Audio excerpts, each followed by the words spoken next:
శ్రీకాళహస్తిలో ఎప్పుడైనా ఒక విశేషం జరిగితే దేవతలందరూ వస్తారు. నేను మీతో ఒక మాట చెప్పాలి అంటే, ఎక్కడైనా గిరి ప్రదక్షిణం చేశారనుకోండి, గిరి ప్రదక్షిణం చేస్తే దాన్ని గిరి ప్రదక్షిణ క్షేత్రం అని పిలుస్తారు. ఎందుకంటే కొండ స్థూల శివుడు అని గుర్తు.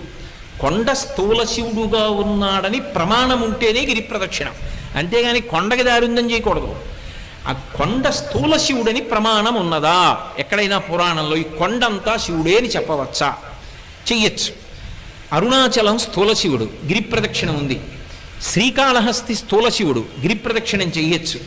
కోటప్పకొండ త్రికూటం 3 శిఖరములతో ఉంటుంది. బ్రహ్మశిఖరం, విష్ణు శిఖరం, రుద్రశిఖరం, ముగ్గురు కాబట్టి ప్రదక్షిణం చెయ్యొచ్చు. ఓ కొండ మీద ఈశ్వరుడు ఉన్నాడని ప్రదక్షిణం కొండకి చేయడానికి అన్ని వేళల శాస్త్రం అంగీకరించదు. కొన్ని చోట్లే గిరి ప్రదక్షిణాలు ఉంటాయి. అన్ని చోట్ల గిరి ప్రదక్షిణం ఎందుకు చేస్తారంటే గిరిని శివస్వరూపంగా ప్రదక్షిణం చేస్తారు.